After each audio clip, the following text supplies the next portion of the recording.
Idukki നെടുങ്കണ്ടത്ത് CPM നേതാവ് കഞ്ചാവ് കൃഷി നടത്തിയതിന് അറസ്റ്റിൽ. കപ്പ കൃഷിക്കൊപ്പം കഞ്ചാവ് വളർത്തിയതിനാണ് അറസ്റ്റ്. ബോഡിമേട് സ്വദേശി പുളിക്കക്കുന്നിൽ ജോർജിനെയാണ് ഉടുമ്പൻചോല എക്സൈസ് അറസ്റ്റ് ചെയ്തത്. ഇയാൾ മുൻ ബ്രാഞ്ച് സെക്രട്ടറിയും നിലവിൽ ബ്രാഞ്ച് കമ്മിറ്റി അംഗവുമാണ്. സുബിൻ ചേരുന്ന വിവരങ്ങളുമായി. സുബിൻ, കഞ്ചാവ് ഈ കപ്പ കൃഷിക്കിടയിൽ അത് അദ്ദേഹം കണ്ടെത്തിയ ഒരു നല്ല മാർഗമായിരുന്നിരിക്കണം. എങ്ങനെയാണിത് അറിഞ്ഞത്, അറസ്റ്റിലേക്ക് പോയത്? കൃഷിക്കൊപ്പം കഞ്ചാവ് നട്ടു വളർത്തുന്നു എന്ന രഹസ്യ വിവരത്തിന്റെ അടിസ്ഥാനത്തിലാണ് എക്സൈസ് സംഘം ഈ പുളിക്കക്കുന്നേൽ ജോർജിന്റെ സ്ഥലത്ത് പരിശോധന നടത്തിയത്. ഈ പരിശോധനയിലാണ് ഈ കപ്പത്തോട്ടത്തിന്റെ ഒത്ത നടുക്ക് ചാണകവും പച്ചിലവളവും ഒക്കെ ഇട്ട് കഞ്ചാവ് ചെടി വളർത്തുന്നത് എക്സൈസ് സംഘം ഒരു ചെടി കണ്ടെടുത്തത്. ഇതിനുശേഷം ആ കൃഷിയിടത്തിലാകെ പരിശോധന നടത്തി ഒരു ചെടി മാത്രമാണ് കണ്ടെത്താനായത്.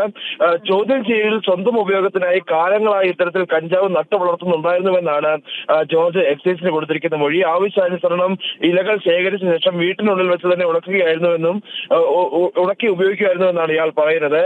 211 സെന്റിമീറ്റർ വലുപ്പമുള്ള കഞ്ചാവ് ചെടിയാണ് നിലവിൽ കണ്ടെടുത്തിട്ടുള്ളത്. ഈ പ്രതിയായിട്ടുള്ള ജോർജ് CPMന്റെ ബേഡുമെട്ട് മുൻ ബ്രാഞ്ച് സെക്രട്ടറിയും നിലവിൽ ബ്രാഞ്ച് കമ്മിറ്റി അംഗവുമാണ്. നിലവിൽ ഇയാളെ കോടതിയിൽ ഹാജരാക്കി റിമാൻഡ് ചെയ്തു. ഓക്കെ, ശരി.